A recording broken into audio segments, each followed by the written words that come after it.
নমস্কার বন্ধুরা, welcome to অন্তরাস dream kitchen. আজ আমি আপনাদের সাথে শেয়ার করতে চলেছি ডিম ছাড়া পাকা আম ও সুজি দিয়ে কেক বানানোর রেসিপি। বন্ধুরা, যারা আমার চ্যানেলটি অলরেডি সাবস্ক্রাইব করেছেন তাদেরকে অসংখ্য ধন্যবাদ, আর যারা করেননি তারা অতি শীঘ্রই চ্যানেলটি সাবস্ক্রাইব করবেন।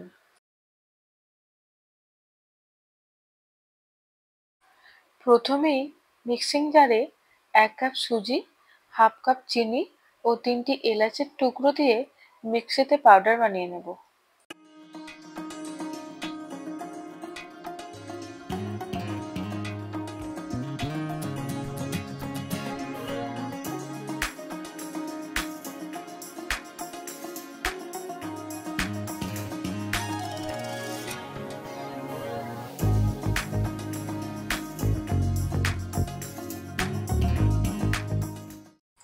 পাউডারটি বানানো হয়ে গেলে সেটি ভালো করে ছাঁকনিতে চেলে নেব।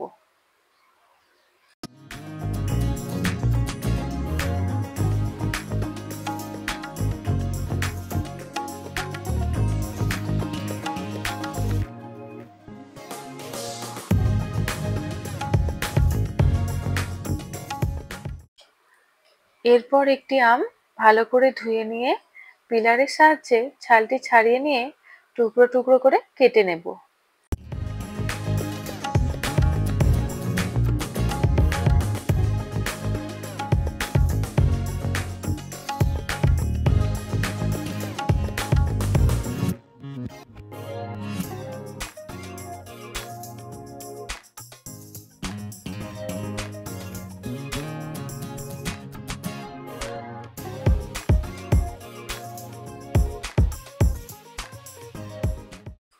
এক কাপ সুজির জন্য আমি ওই কাপেরই 1 কাপ টুকরো করা আম ব্যবহার করেছি।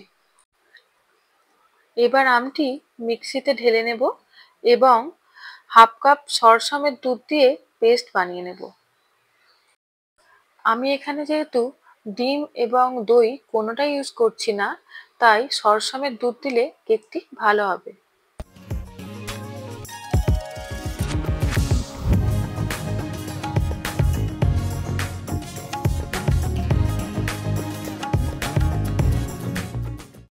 তারপর চেলে রাখা সুজির পাউডারটির সাথে ম্যাঙ্গো পেস্ট ঢেলে নিয়ে স্প্যাচুলার সাহায্যে ভালো করে মিক্স করে নেব।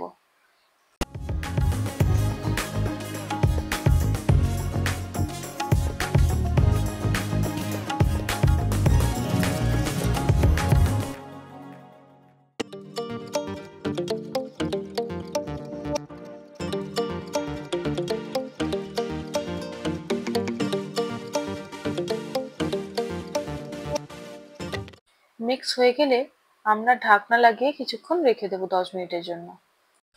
এবার কিছু আমন্ড এবং পেস্তা টুকরো টুকরো করে নেব।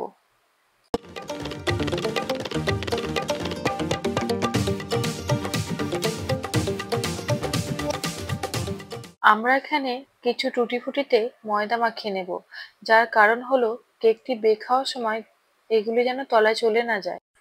এরপর একটি কড়াইতে নুন ঢেলে প্রিহিট করে নেব 10 মিনিটের জন্য।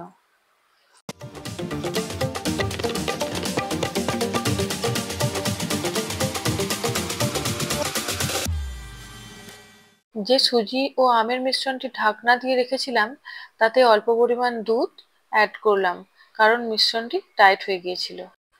এরপর মিশ্রণটির সাথে গলিয়ে নেওয়া বাটার, বেকিং পাউডার 1 চামচ ও বেকিং সোডা হাফ চামচ অ্যাড করে মিক্স করে নেব।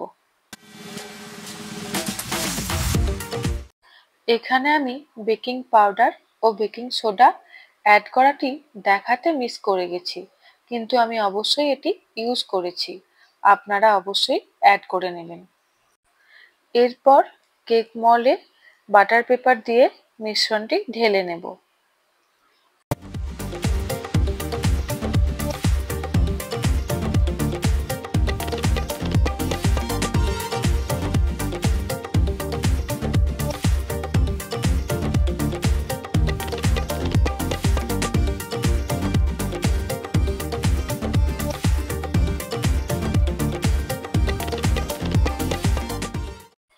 মিশ্রণটি ঢালা হয়ে গেলে তার উপরে কিছু টুটি ফুটি আমন্ড ও পেস্তা উপরে ছড়িয়ে দেব।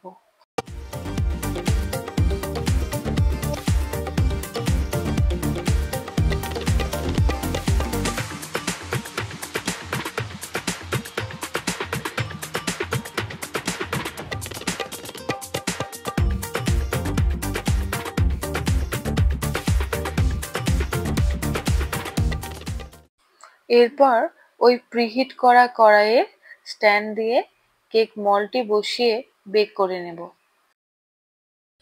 35 থেকে 40 মিনিট পর ঢাকনা খুলে টুথপিক দিয়ে দেখে নেব কেকটি প্রপার বেক হয়ে গেছে কি।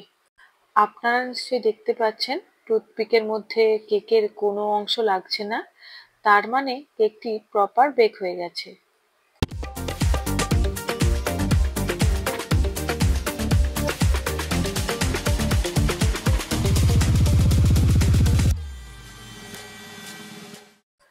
কেকটি ঠান্ডা হওয়ার 15-20 মিনিট পরে কেকটি পিস পিস করে কেটে নেব, নইলে কেকটি গরম অবস্থায় ভেঙে যেতে পারে। আশা করছি রেসিপিটি আপনারা বাড়িতে ট্রাই করবেন এবং কেমন হলো কমেন্টে অবশ্যই জানাবেন।